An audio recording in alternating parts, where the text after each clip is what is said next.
Hello everyone, welcome to, I suppose, Wacom Tablet 101. I was informed that you guys were doing your Spanish children's book project, and I decided to help you all out and do a little video on how to use your Wacom tablet. Well, the best way to learn is just to throw yourself in, so I'm going to automatically just start doing drawings, but I will narrate kind of like what I'm doing so that you know what's going on. I'm not just going to go and expect you to know everything that I'm doing, because if you just sat there and watched in silence, you would be so confused. But I'm going to teach you all the nitty-gritty things that aren't quite so nitty-gritty when it comes to Photoshop. Go ahead, pick an image, or your image, most likely probably a sketch that you had made on paper or something, right? I'm going to do Elsa, well, Anna, actually. So open up your image, right? And you're going to notice first a few things. Before you draw anything or do anything, there's going to be a pressure button at the very top, about mid of your Photoshop window. There's going to be this button that looks like a pen that's in water with ripples around it, blah blah blah. If it looks like this currently with nothing, then it's not on. You should probably turn that on, and what it allows you to do is be able to create more realistic strokes in your image, so that you know, instead of having, let's turn this off. Instead of having a really solid, hard-looking, you know, line, because that would look really ugly in all honesty, you can use this to create different pressures and stuff like that, you know, whatever the heck this thing was going to be. It was going to be some kind of fish, but I guess not. Okay, first thing, in your layers folder or bar window thing, you're going to see that you have a layer called background. That's your image that you have at the moment, and you won't really be able to use it at all. So double click on it, or with your Wacom pen. Start using your Wacom pen. I highly suggest it, because you'll get used to it. And you need to get used to it because you're going to draw with it, so it'd be silly if you just use your trackpad, because, yeah. Click OK. Nothing else matters here. And this part of this layer is irrelevant for now. So go ahead and add an extra layer. This is going to be the layer you're going to use for your lining. So I name it. I highly suggest you name it so that you know what's going on, because if you have a bunch of layers called layer 1, 2, 3, 4, 5, 6, 7, 8, 9, 10, you're going to get really confused really quickly. So add a layer down here, and go to that layer. Make sure it's selected. Right now, as you can see, no layers are selected. Go ahead and click it, make sure it's selected, and with your pen, very simple, nothing fancy, go ahead and start drawing the outline of your image. Now, there's going to be a box I want to show you. You're going to love this box. It's better than a birthday box. With your pen, I want you to go ahead and look at the top button on your Wacom pen. And it's going to be kind of jutting out a little bit. While your thing is hovering over your pad, click on it, and there will be this, oh, where'd it go? There it is. Cute little box. It's got size and hardness, the brush, blah, blah, blah. The one that you're going to want to use now, or the things that you're going to worry about now, is pretty much the first two brushes. There's a hard brush, which is a flat, simple shaped brush, and the soft brush, which is kind of like you can use for gradients or whatever, blah blah blah. What you're going to want to do with the size, start off with about, let's see, either a 5-point or an 8-point. You can check. You can actually, this one I might start with a 3. Let's see how this looks. But yeah, just kind of play around with it and see how your image looks with what point. Now, what you want to make sure after your image is done is any parts of the image that has like a solid color, like Anna's eyes with her eyes closed, you want to make sure that they're filled in.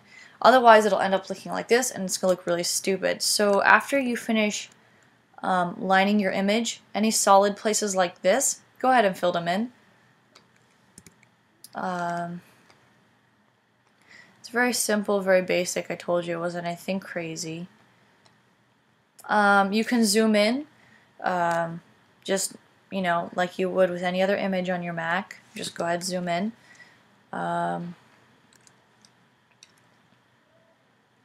So yeah, go ahead and draw out your image or whatever. That's not what I wanted. Let's see.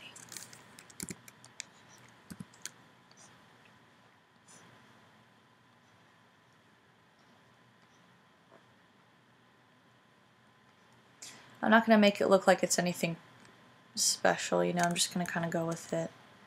A very important tip about this, and a fantastic thing that Adobe did, thank you very much, is with this pressure tool. I told you about how you can push to make it more, the line thicker or thinner or whatever you want to do. So use this to your advantage. If you've got thinner lines or more lines that aren't there, like this hurt Anna's cheek, you can be very, very light, because if you did something dark like that, it would look odd. But if you just kind of lightly just go over it, it will look more natural.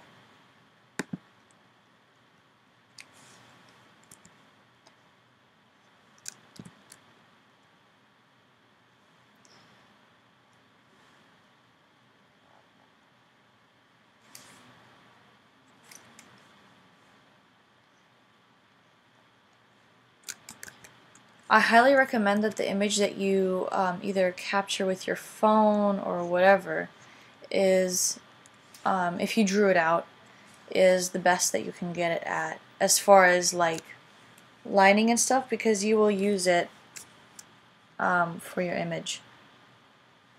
That's like the base of your drawing. Without that, you really can't do much, because what I'm doing right now is using a sketch as a follow to be able to see what is going on with Anna.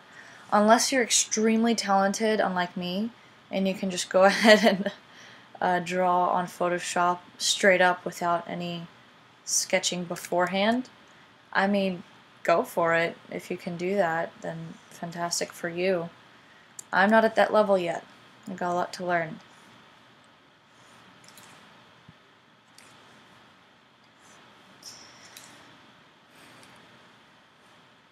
But yeah, take your time. Don't rush it. It's very important that you don't screw up on this level, or yeah, this level of your game, because art is a very tedious and very competitive game. Yep, it's a game.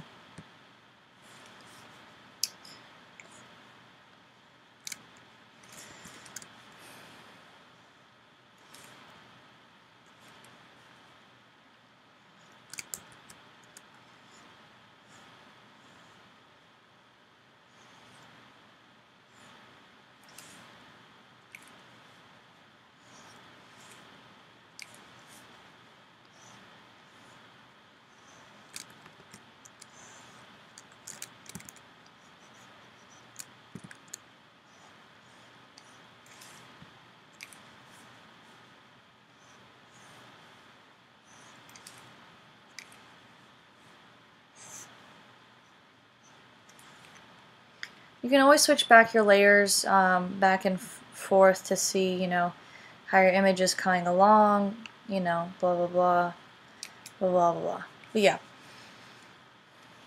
you don't always have to just not look at your other, you know, base layer, because your initial sketch is always going to be, you're always going to need it. Like, I use it sometimes when I'm in my last final levels of drawing an image or whatever, right? Let's see.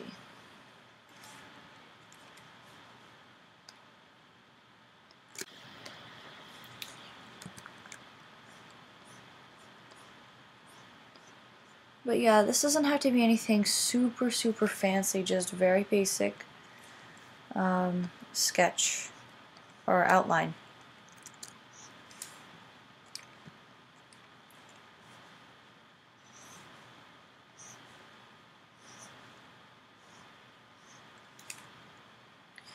Alright, so I finished Anna's face. I'm only going to do one because the other one's a little bit, I don't know, too complicated. I don't know.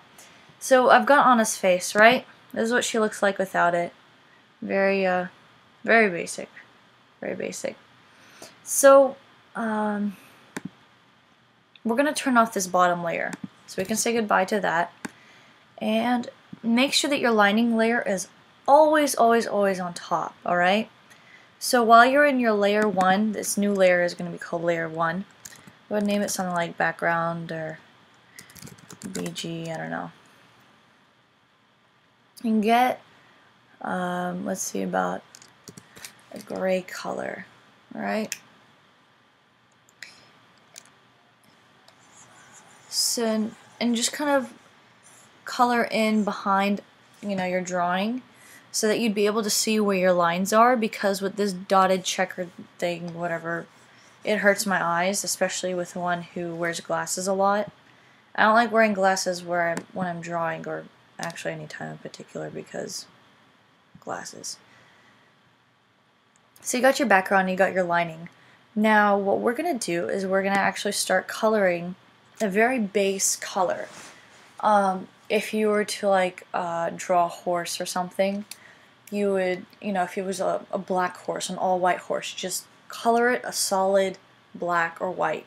It doesn't matter what color you're going to do, as long as it's going to be the color that you're going to want to do. These swatches are very useful, very useful. What kind of face does Anna have, actually? Let's see. You can always use references, that's totally always okay.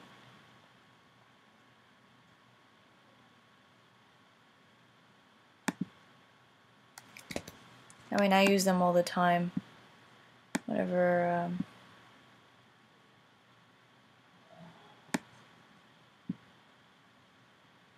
Oh, it's going to do that again.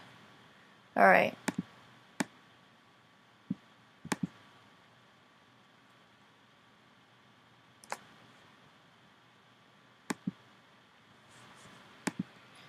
But yeah, use references, color in, do whatever you need to do. Oh, let's see. If you're ever going to need to use color references, and you need to take a color from one image and put it in another, a fantastic tool to use is your eyedropper tool, which your hotkey for that would be just the I button on your keyboard. And just while holding, you gotta hold the I button down in order for it to work. You can't, oh wait, yeah, you can just press it, duh. But you just kind of click it, and make sure you switch back to your brush, which is going to be the B hotkey. Filling this color. Just go ahead, color it in. You can always go back and erase or whatever. You don't have to do anything fancy. For this set or stage or whatever, I highly recommend that you stay with the hard brush, because that's going to be your best friend.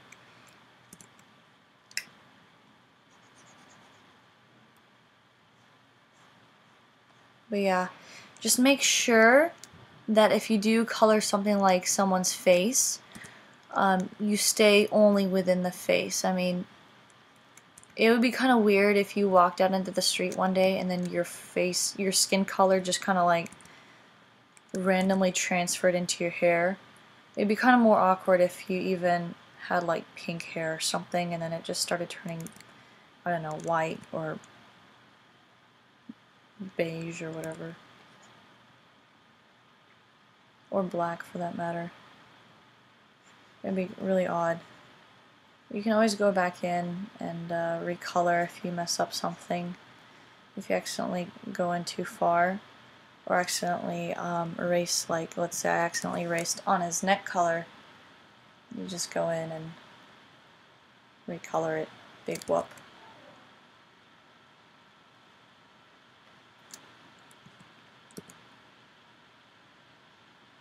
But yeah, if you want to use your eraser tool, it'd be the E button because E stands for eraser, yay! And B stands for brush.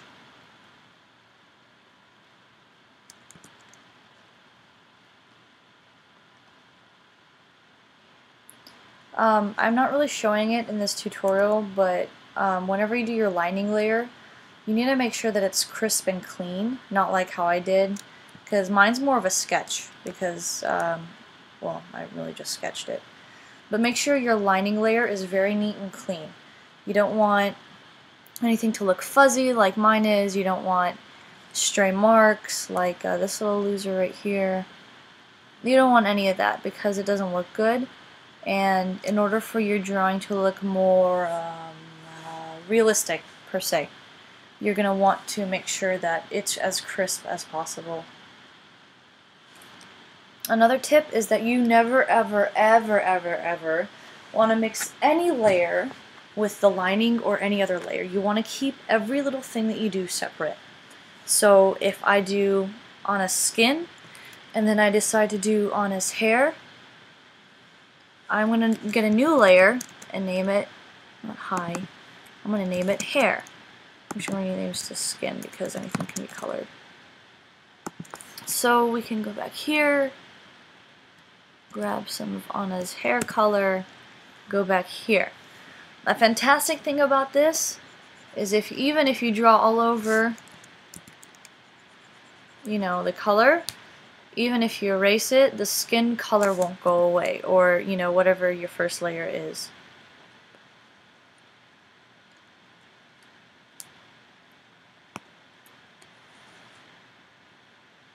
You can do the same thing that you did with your other image.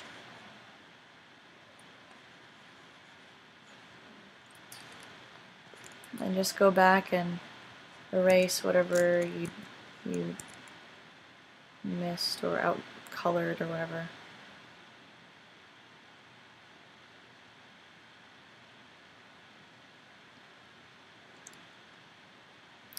Let me see if I can find a good example of lining now that I'm thinking about it. Okay, yeah, I drew Elsa earlier a little bit. Her lining layer should look something, if I can find it. Did I turn off her lining layer? Yeah, here's a sketch layer you kind of want to turn in.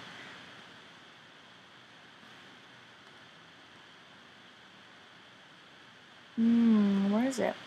Well, you kind of can't see it because I was a little silly, but this isn't actually a really good example either. Ugh. But yeah, you just want it very crisp and clean. You see how I did her lips and her face and her nose? It's kind of how you want to do that.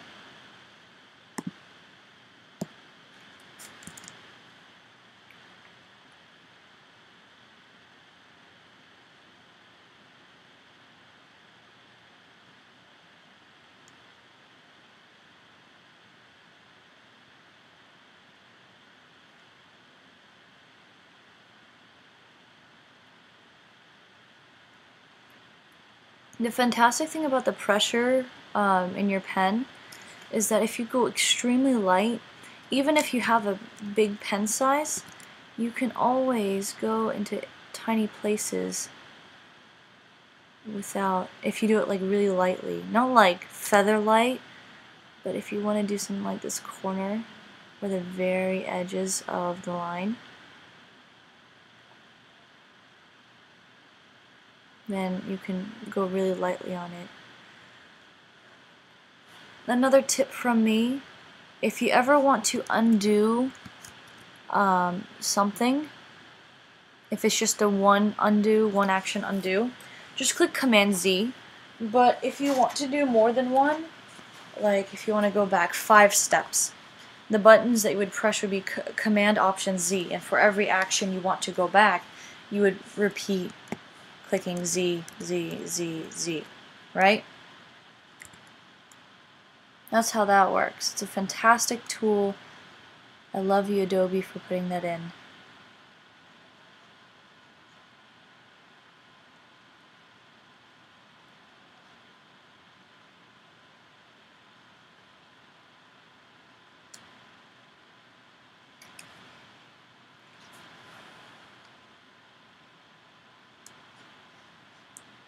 Wacom is a very blessed company for coming up with like ideas like this.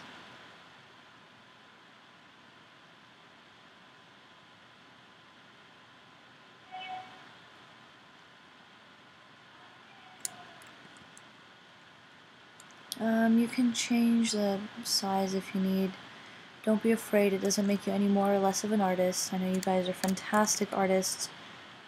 Probably the best the world has ever seen. So yeah, we've got Anna's hair about, roughly done.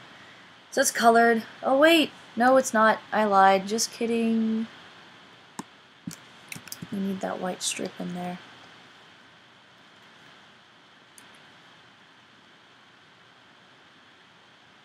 How could I have been so silly?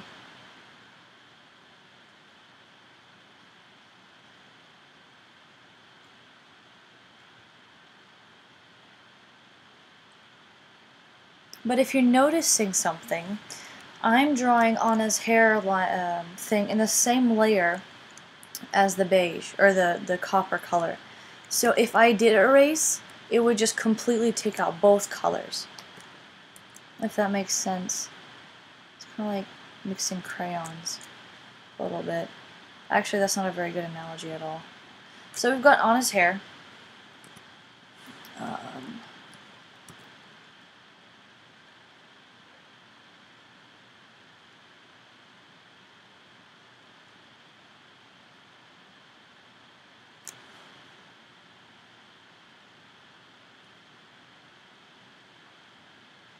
There we go. So Anna's hair is pretty much done. Now what we're gonna do, the next thing we're gonna do, is her cloak. Let's see. Actually, let's make it purple. Does she have purple on her? Yeah, here we go.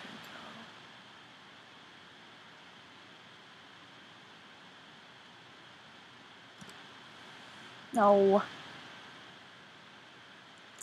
Okay. Create another layer, name it cloak or whatever you're gonna do, blah blah blah. Color that in. Now, if you have an odd layer, such as this, that has a cutoff at the very bottom, either you can hard image it or you can soften it up, and you can make it look like it just faded out, which also looks very nice. Don't mind me. Or don't, mind you. Whatever.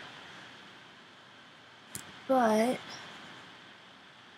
if you want to make sure that this doesn't come up, you can either clean it up by yourself and keep it as a top layer or whatever, but that would get really annoying with this purple down here. So just change it to the very back. It's simple, makes it easier and cleaner. Ta-da! Now I've got a very flat color of Anna. Anytime you hear in like commissioned art from people like in DeviantArt or whatever, it's just an example. If they say a flat color, this is what it typically looks like. It's a very it's more clean than this, but I don't know, it's just a little fun fact. So if you don't plan on messing with these, select them all, click Shift, and then just select all of them, lock it up, and now we're going to go for some fun nitty-gritty stuff. We're going to add some shading. Remember, regardless if it's shading or not, still needs to remain under the lining layer. So what we're going to do first is we're going to name the shading 1. And we need to change the opacity to about, I'm going to make it less. Let's make it 15. 15 sounds good. So go ahead, grab some black. This is kind of what it does. It adds a very soft shading to whatever it is. And it adds more depth. Now you see how Anna is starting to get a little bit more of a depth to her. It's because we added the shading. That's why. We can add some shade. This is very rough. I'm not going to clean it up or do anything with it. Like so.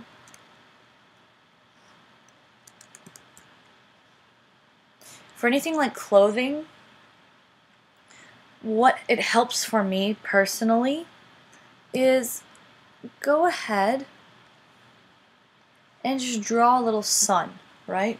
That way you can think about where the light is coming from, and you'll be able to shade more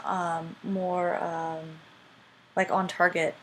So it helps me whenever I shade to look and say, hey, if I were to have a sun in the direction or in the area that I have the sun, would the shading look the way that I have it done, you know? If it's yes, then go ahead with it. If not, then not. You fix up whatever you need to fix.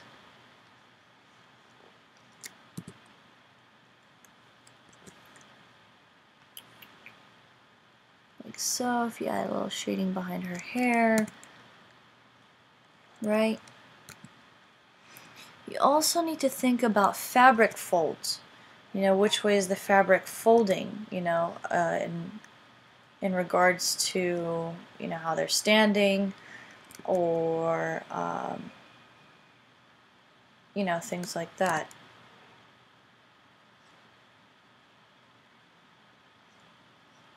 And remember, you can always use your eraser tool for any parts that you don't like or any parts you want to clean up. That way you can create a more finite image. So you see how I'm kind of taking away a little bit at the shaded parts that I've done.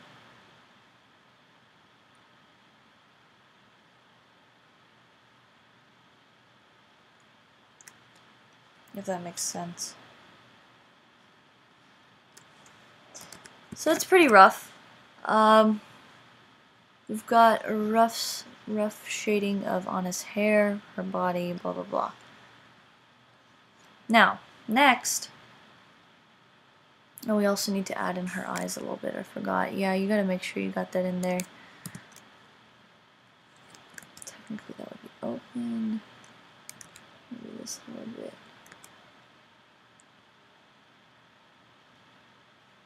Maybe her jaw. There you go. Very basic, very simple.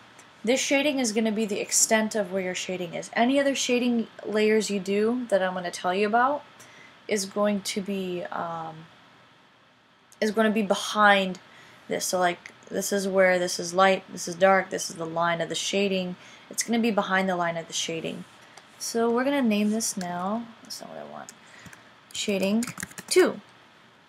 And we're going to change the opacity to about, let's say, 50.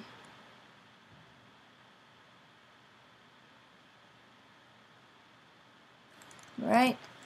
So as you can see, this creates a darker shading. I'm going to start a little bit more back from, actually, no, we're going to change this shading 1 to about 30. There we go. Shading 2 is going to be about a 50. I'm going to start to add a little bit more darker shading to it.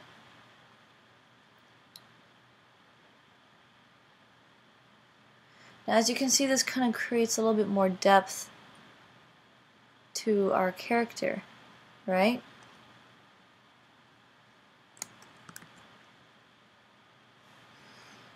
I'm actually going to change this to about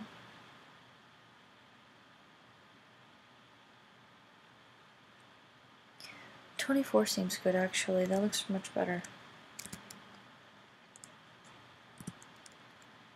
All you're doing is just adding on to what you currently have, and you see how it makes it darker?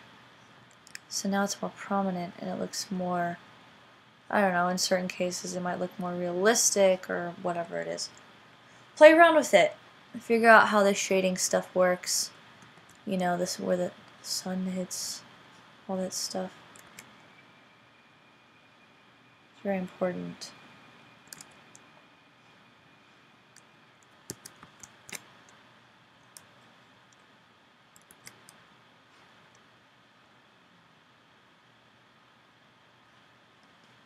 Like so.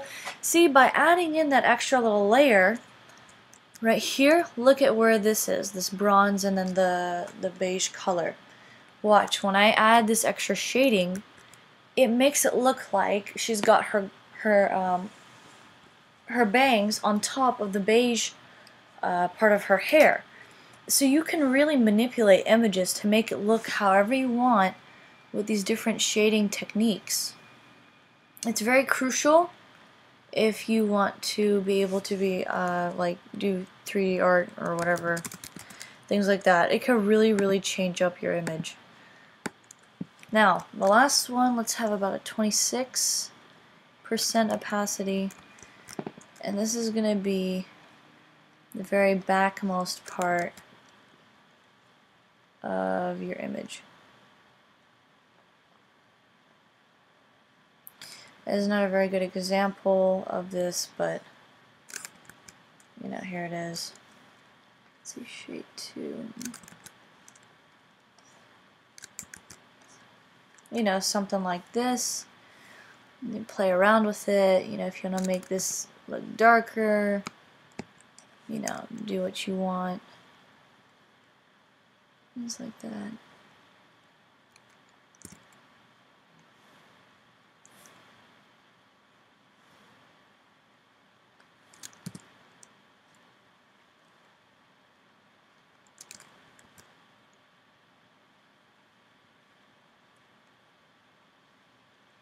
So, I mean, you can really add some serious depth to these characters if you really wanted to.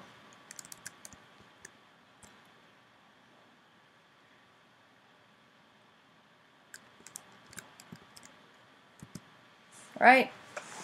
Oh my goodness, silly me, I forgot the color of her lips. That's okay. I'll add that in to part of her hair. We could just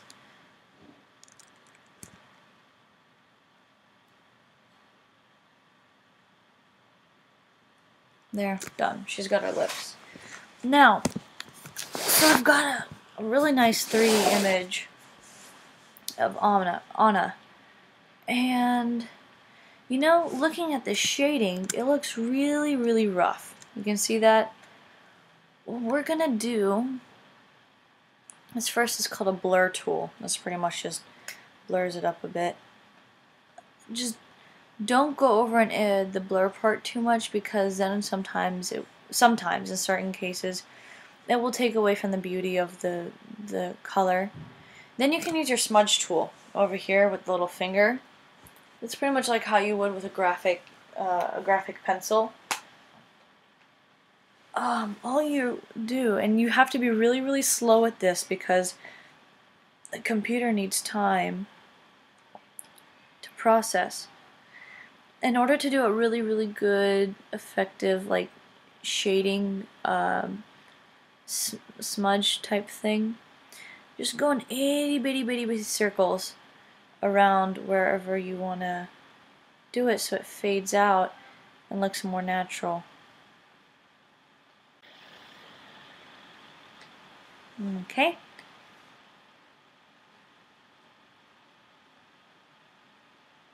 But be careful that you don't actually completely take out the shading from where it is. If you do something like that, then it completely alters it and looks kind of odd. You know? So just be careful with that. Erase anything you don't need, especially with these awkward layers. You know?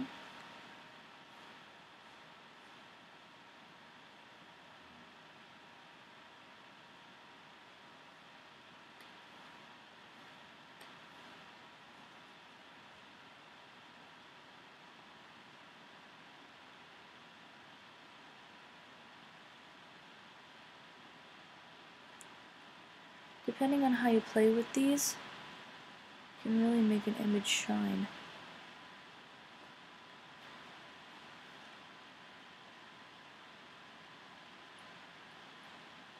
If you're going to use an eraser for this tool, I highly recommend you use the soft eraser because it looks more natural. Look at me, I sound like a makeup artist. This will make your skin look more natural. And yeah, that's essentially what I'm saying. So just clean it up, play around with it, you know, do whatever.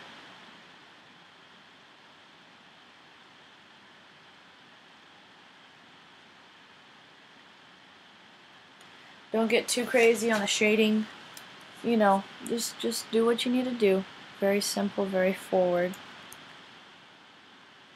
It's a very basic art. We don't need no crazies involved. I should like that better. So yeah, now we've got a little picture of Anna. I think this should have just about covered everything. Oh, if you want to add something like blush, let's see, blush. Let's see, blush. Let's do something like, let's see. That's a very nice pink, actually. Just add it to her cheeks. Make sure you've got the opaque color. And I told you, or not the opaque color, the brush that I told you about. Make sure you've got that. And then change the opacity to, you know, whatever you want it to look like. You know, more opacity means the more solid the color.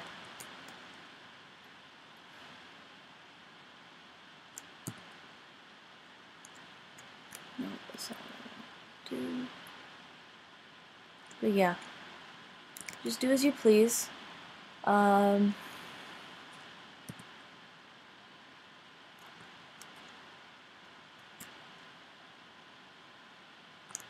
Looks silly.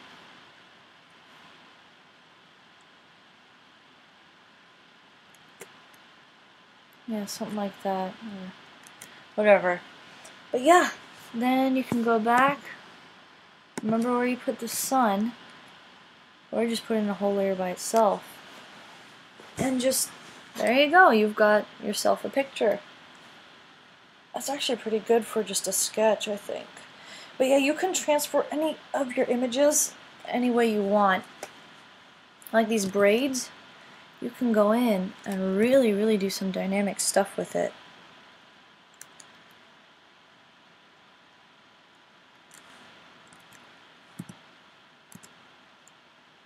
Like you can really add some depth to these braids. I mean, do all kinds of stuff.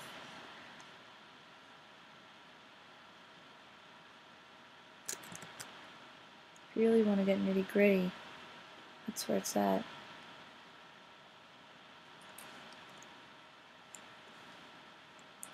You know, think about how hair works, how shadows work, you know? It's really just all science.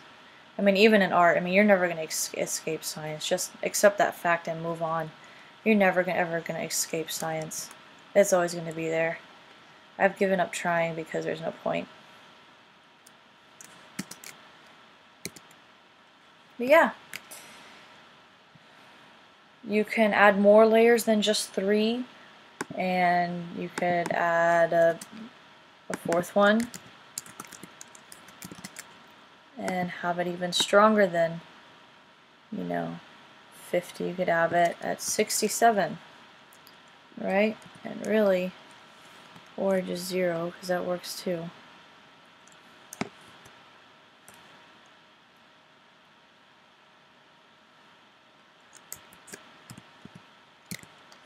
Or not. Actually, don't do that. But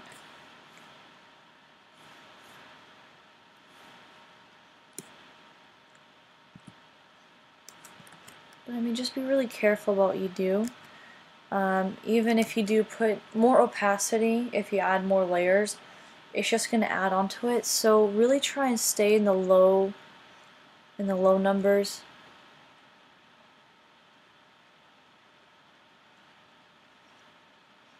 Because that just adds more darkness to it. As you can see. But, I mean, you can do some pretty cool stuff, honestly. Then you start getting to really neat art. depending on if you use it correctly.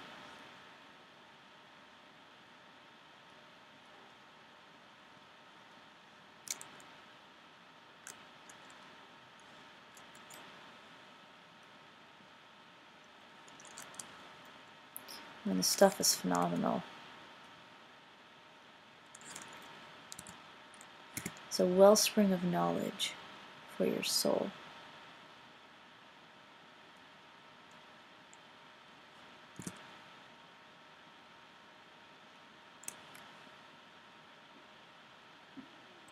I mean, you can manipulate faces and add more depth to them or make them look... I feel like I've already said this like 5 times. I'm gonna say it again because it's really important. Like, you guys don't understand.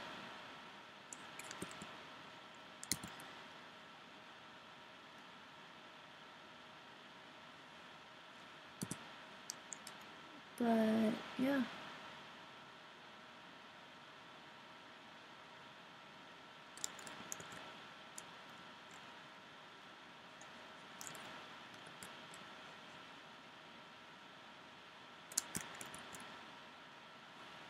I feel like I just gave her that creepy clown look. I'm gonna go ahead and make it softer.